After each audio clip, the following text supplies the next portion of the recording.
Hello friends, welcome to my YouTube channel Hatim Ali's Life. বন্ধুসকল আজি পুনৰাই মই আপোনালোকৰ মাজলৈ উপস্থিত হলোহি। আজি মোৰ আলোচ্য বিষয় হাইব্ৰিড জাতৰ পটলৰ খেতি। বন্ধুসকল আপোনালোকে মোৰ ভিডিঅ'টো কোন ঠাইৰ পৰা চাই আছে মই আপোনালোকক অশেষ ধন্যবাদ জ্ঞাপন কৰিছোঁ। তো আশা কৰোঁ আপোনালোকে মোৰ ভিডিঅ'টো আৰম্ভণিৰ পৰা শেষলৈকে নিশ্চয় চাব। চালে নিশ্চয় আপোনালোকে গম পাব যে মই আজিৰ এই ভিডিঅ'টোৰ মাজেদি কিছুমান গুৰুত্বপূৰ্ণ কথা ক'বলৈ গৈ আছোঁ। আশা কৰোঁ আপোনালোকে মোৰ কথাখিনি যদি গুৰুত্ব সহকাৰে শুনি আপোনালোকে খেতি বাতি কৰিবৰ কাৰণে ইচ্ছুক হয় তেনেহ'লে আপোনালোকে 100% ছাকচেছ হ'ব পাৰিব বুলি মই আশা কৰোঁ।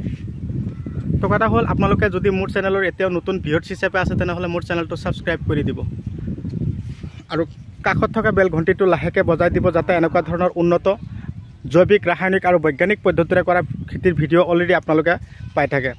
আৰু খেতিৰ পৰা আমি যাতে যথেষ্ট পৰিমাণে ফলন আশা কৰিব পাৰোঁ তাৰ লৈ আজি মই মাত্ৰ 2টাৰ পৰা 3টা ট্ৰফি লৈ আজি আপোনালোকৰ লগত মই আলোচনা কৰিবলৈ গৈ আছোঁ।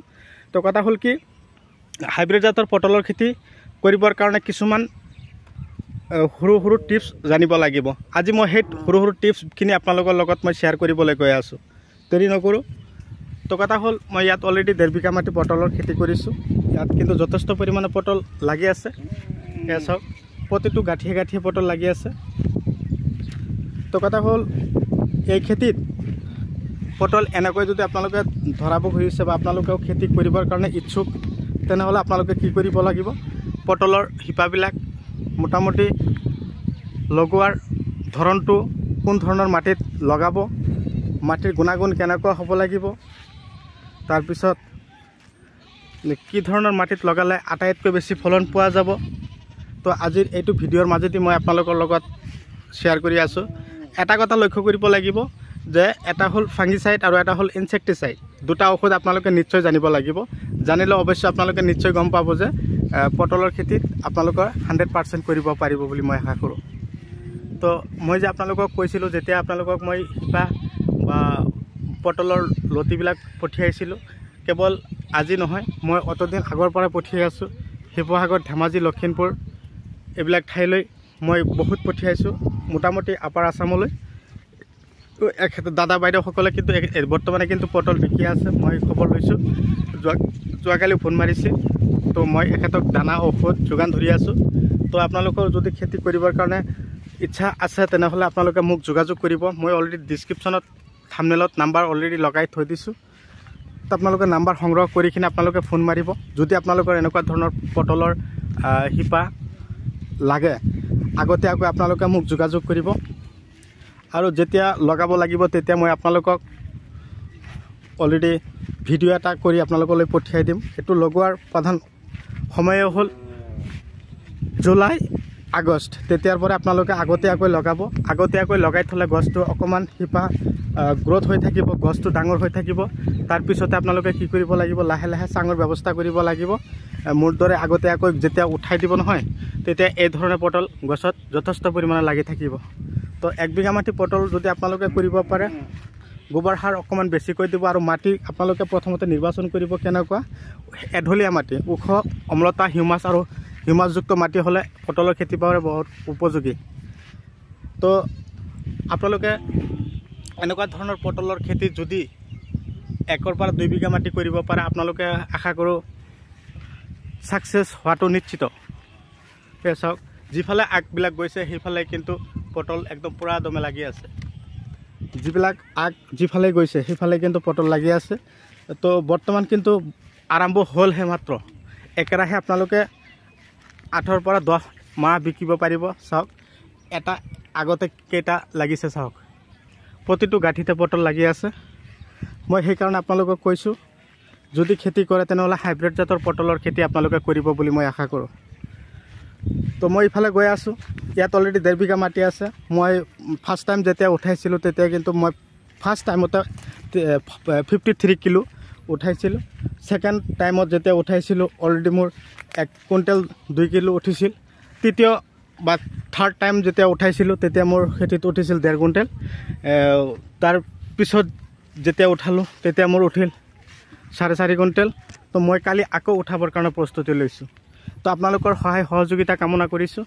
তো আপোনালোকেও যাতে এনেকুৱা ধৰণৰ খেতি বাতি কৰে, আপোনালোকৰো যাতে খেতিত এনেকুৱা ধৰণৰ ফলন লাগে তাৰ আশা কৰোঁ বা মোতকৈ যাতে আৰু বেছি খেতিত আপোনালোকৰ ফলন লাগে বুলি মই আশা কৰোঁ। তো কথা হ'ল বন্ধুসকল,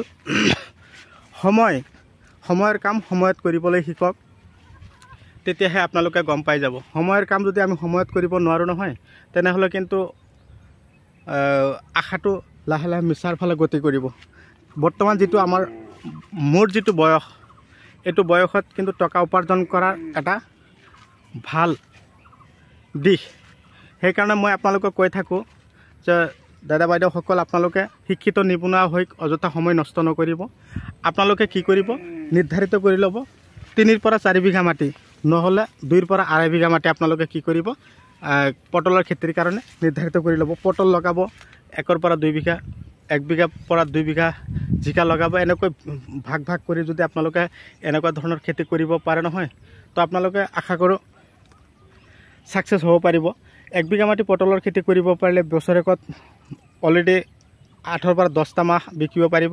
10টা মাহত যদি বিকিব পাৰে অলৰেডি 2 পৰা 2.5 লাখ টকা এটা অলৰেডি আপোনালোকৰ হাতত আহি যাব। তাৰ কাৰণে কি কৰিব লাগিব, মাটি নিৰ্বাচন কৰি ল'লে ওখ, এঢলীয়া, অম্লতা আৰু হিমাযুক্ত মাটি নিৰ্বাচন কৰি সেই মাটিত যথেষ্ট পৰিমাণে গোবৰ সাৰ দিব। যথেষ্ট পৰিমাণে গোবৰ সাৰ দি তাৰপিছত আপোনালোকে লগাবৰ কাৰণে যেতিয়া প্ৰস্তুতি ল'ব নহয়, এটা গছৰ পৰা আৰু এটা গছৰ দূৰত্ব ৰাখিব 3 ফুট, আৰু শাৰীৰ পৰা শাৰীৰ দূৰত্ব ৰাখিব 6 ফুট, ৰাখি কিনে আপোনালোকে লগাব। যেতিয়া চাব এনেকুৱা ধৰণৰ পটল আহিবলৈ আৰম্ভ কৰিছে, তেতিয়া আপোনালোকে এটা লক্ষ্য কৰিব লাগিব, গছত যাতে ফাংগিচাইড আৰু ইনচেক্টিচাইড নালাগে, তাৰ কাৰণে লক্ষ্য কৰিব। ফাংগিচাইডৰ কাৰণে মই আপোনালোকক ঔষধ আৰু ইনচেক্টিচাইডৰ কাৰণে ঔষধখিনি মই আপোনালোকক অলৰেডি জনাই দি আছোঁ। তাৰ কাৰণে আপোনালোকে ফাংগিচাইডৰ কাৰণে লখন্দি আৰু ইনচেক্টিচাইডৰ কাৰণে দাহাত আছে, চেমোডিছ আছে, তাৰপিছত লুব্ৰিঅ আছে, পকেট আছে। এনেকুৱা ধৰণৰ ঔষধখিনি যদি আপোনালোকৰ খেতিত দিব পাৰে, তেনেহ'লে আপোনালোকে চাব পাৰিব আপোনালোকৰ খেতিত যথেষ্ট পৰিমাণে ফলন ধৰাব পাৰিব। আৰু গছৰ গুৰিত ইউৰিয়া সাৰৰ লগত গোটেই খেতিত আপোনালোকে ব্লেক পাল, ব্লেকবেৰী, ৰটেক্স এনেকুৱা ধৰণৰ উন্নত দানাবিলাক আপোনালোকে দিব। মই যিবিলাক অলৰেডি মোৰ খেতিত দিছোঁ সেইবিলাকে কিন্তু আপোনালোকক কৈ আছোঁ। তো আপোনালোকে, মোৰ এটাই উদ্দেশ্য হ'ল কি জানে, মই যিসকল দাদা বাইদেউলৈ মই পটলৰ শিপা পঠিয়াইছিলোঁ, আশা কৰোঁ দাদা বাইদেউসকলে 100% এইবাৰ ৰিজাল্ট পাব। এইবছৰ যদি 0.5 বিঘা লগাইছে নহয়, অহা বছৰ অলৰেডি মোৰ দৰে 2-2.5 বিঘা মাটি পটলৰ খেতি কৰিব বুলি মই আশা কৰোঁ। তো কথা হ'ল, এই উন্নত ধৰণৰ দানাবিলাক যে মই আপোনালোকক কৈ থাকোঁ, আৰু সপ্তাহত কিন্তু 4-5 দিনকৈ মই আপোনালোকৰ কাৰণে পঠিয়াই আছোঁ। যোৱাকালি মই পঠিয়াইছোঁ নাৰায়ণপুৰ, তাৰ আগদিনা পৰাই পঠিয়ালোঁ শিৱসাগৰ, তাৰপিছত চৰাইদেউ, লখিমপুৰ, ধেমাজি, এইবিলাক ঠাইলৈ মই কিন্তু দানা ঔষধবিলাক পঠিয়াই আছোঁ। এইবিলাক ঠাইত কিন্তু আমাৰ এই খাৰুপেটীয়াৰ দৰে ঔষধবিলাক পোৱা নাযায়। খাৰুপেটীয়াত কৃষকসকলে যেনেকুৱা ধৰণৰ ঔষধ ব্যৱহাৰ কৰোঁ, যিবিলাক দানা ব্যৱহাৰ কৰোঁ, এইবিলাক দানা ঔষধ কিন্তু এই আপাৰ আছামলৈ পোৱাত অকণমান অসুবিধা। সেইকাৰণে মই কিন্তু কিনিয়ে দাদা বাইদেউসকলৰ কাৰণে ধুনীয়াকৈ পেক কৰি পঠিয়াই আছোঁ। তো আপোনালোকৰ যদি লাগে তেনেহ'লে মোক যোগাযোগ কৰিব পাৰে। মই আপোনালোকক কি কৰিম, যোগান ধৰিম, যাতে আপোনালোকে এনেকুৱা ধৰণৰ খেতি কৰিছে ঠিকেই, যাতে আপোনালোকৰ খেতিৰ পৰাও এনেকুৱা ধৰণৰ ফলন পায়, সেইকাৰণে মই আশা কৰিছোঁ। মই 2টা ট্ৰপি অলৰেডি কৈ দিলোঁ। আৰু 3 নম্বৰ ট্ৰপিটো হ'ল মতা আৰু মাইকী গছ দুটা উভয়ে লগাব লাগিব। কিন্তু কেৱল মাইকী গছ লগালে যে পটল হ'ব সেইটো একদম মিছা, বেছি ফলন নহ'ব। সেইকাৰণে মই কৈছোঁ মতা শিপা আৰু মাইকী শিপা দুয়োটা উভয়ে যদি আপোনালোকে খেতিত লগাব পাৰে নহয়, তেনেহ'লে আপোনালোকে চাব পাৰিব আপোনালোকৰ খেতিত যথেষ্ট পৰিমাণে ফলন আহি যাব। কিন্তু মাইকী গছৰ ওপৰেদি মতা গছৰ আগবিলাক যাব দিব লাগিব, দৌৰিব লাগিব। যেতিয়া দৌৰিব তেতিয়া এনেকুৱা ধৰণৰ ফলন আহি যাব। এই চাওক। তো বন্ধুসকল, মোৰ ভিডিঅ' চাই কেনে পালে কমেণ্ট কৰি নিশ্চয় জনাব। আৰু আজিৰ এইটো ভিডিঅ'ৰ পিছত আপোনালোকৰ কোনটো খেতিৰ ভিডিঅ' লাগে মোক মোৰ চেনেলত গৈ ধুনীয়াকৈ লিখি দিয়ক যে দাদা এইটো ভিডিঅ' লাগে। মই আপোনালোকক দিবৰ কাৰণে প্ৰস্তুতি আছোঁ।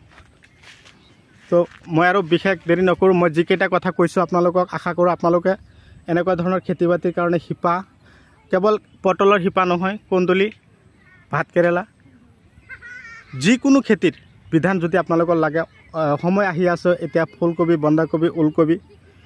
আৰু কেইটামান দানাৰ কথা কৈ দিছোঁ। মই যোৱা সপ্তাহত যিকেইটা দানা দিছিলোঁ সেইকেইটা দানাৰ নাম আপোনালোকক কৈ দি আছোঁ। এটা হ'ল গ্ৰেনো চিয়া, এটা হ'ল গ্ৰেনোচিয়া আৰু এটা হ'ল অজন্তা প্লাছ আৰু এটা দানাৰ হ'ল বায়ো ইনষ্ট্ৰুমেণ্ট 95 বুলি কওঁ ষ্টু প্লেজাৰ। এই দানাকেইটা যদি আপোনালোকৰ খেতিত দিব পাৰে নহয়, এনেকুৱা ধৰণৰ পটলৰ ধৰণবিলাক হ'ব আৰু দেখাত বহুত চিকচিকীয়া হ'ব আৰু যথেষ্ট পৰিমাণৰ লাগিব। আৰু এটা সমস্যা হৈছে কি, বহুতে ফোন মাৰি মোক কৈছে পটল গছত লাগি থাকে কিন্তু হালধীয়া হৈ যায়, শুকাই যায়। তাৰ কাৰণে মই আপোনালোকক কৈছোঁ দাহাত স্প্ৰে কৰি দিয়কচোন। দাহাত স্প্ৰে কৰি দিলে আৰু লখন্তি স্প্ৰে কৰি দিলে আপোনালোকে 100% ছাকচেছ হ'ব পাৰিব। তো বন্ধুসকল, মই যিখিনি কথা কৈছোঁ আপোনালোকে সেইখিনি কথাৰ ওপৰত বেছ কৰি আপোনালোকক খেতি কৰক, সফল হওক তাৰে কামনা লৈ আজিৰ ভিডিঅ' মই এইখিনিতে সমাপ্ত পেলাইছোঁ। তো কালিৰ ভিডিঅ' পোৱাৰ আশাৰে ধন্যবাদ।